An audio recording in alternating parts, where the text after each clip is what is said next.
Okay, hello everybody. Welcome to Korean Atlanta Mentorship. And in this video, we're going to cover the idea that sometimes it's much easier to do good deals with people who have the same level of experience or even more than you with regards to real estate investing. And I'm just going to call that type of person an educated investor, although I don't like to kind of use that term because it makes it seem like your average person is ignorant when they're not. It's just they don't know what they don't know. Now, I've met people who maybe had a house or inherited a house, and they try to sell it to me, and they're selling it to me in a way that doesn't make sense to me. I encourage them, hey, like, so let's take some classes together. Do you know that you can do this strategy? And they're not going to take classes with me, and they'll be like, oh, no, no, that's not even possible. That's illegal, blah, blah, blah, blah. And as you get into the real estate game, you'll hear that a lot, right? From people, maybe your average person. And the average person buys 1 to 3 houses um, in their entire lifetime, right? So, especially when they buy a house, they have a realtor kind of guide them through the process, so they don't really know the ins and outs. Um, but when you deal with real estate investors, the idea is that you'll do eventually many, many transactions. Um, and once you do many transactions, you'll know what the possibilities are, and you'll be open to doing what you would call a creative deal. And if have never heard of a term like creative real estate or creative acquisition, um, that means like you're doing real estate or buying real estate with little to no or none of your money.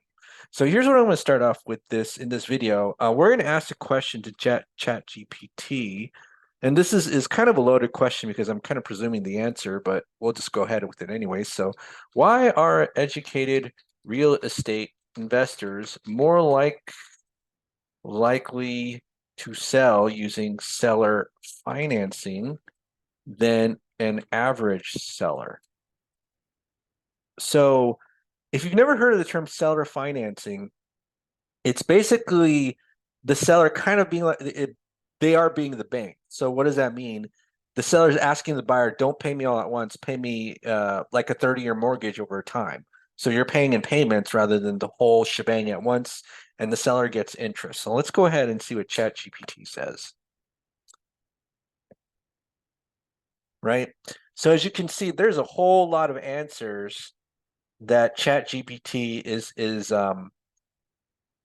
saying that's hey, um, an educated person is more likely to use seller financing for all these reasons, whereas the average seller wouldn't consider it. And I know this because every time I've done a seller financing offer to somebody who has no experience with real estate but has a property, they outright reject it. So if they outright reject it, um, I'd have to make an offer, an all cash offer that's much lower than they would get using seller financing. But because sometimes what happens is a lot of sellers are delusional and they want a pie in the sky offer.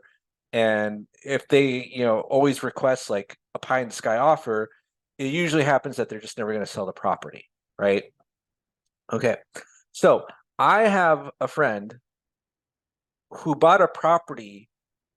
Well, who bought an option to buy the property for $1 and then leased the property for, let's say, $1,200 and then subleased it for 1,800. So that friend did not have to put money down or maybe $1 down to do the property, and he got the property from another landlord. So other landlords are great because they're educated and they're not educated on your effort or dime, and they're willing to do better deals than, let's say, your regular retail seller who's only going to sell 1 to 3 properties in their entire lifetime using a real estate agent, right? And there are real estate agents out there who kind of discourage that because they think they're not going to get their full commission if they do that type of deal. So here I have on Google, I did a quick Google search about tired landlords and seller financing. And so you can see that there's a good significant number of results regarding seller financing, how to approach seller with seller financing. And a lot of them are tired landlords. And tired landlords have been through seminars, education. They've read the books. So you can see here, tired landlord. seller finance your properties. So this is a way where you approach a seller who is maybe has a for rent sign on their property, and you could probably ask them like, hey, I know you have a for rent sign, but I'm a home buyer. I have rental properties too.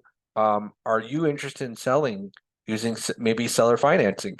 And they would be much more open to that deal than a regular retail buyer. I'm sorry, a regular retail seller, someone who hasn't been through the courses or someone who isn't familiar with those concepts. So, a lot of people talk about how real estate investors take advantage of, other people and, are really shady.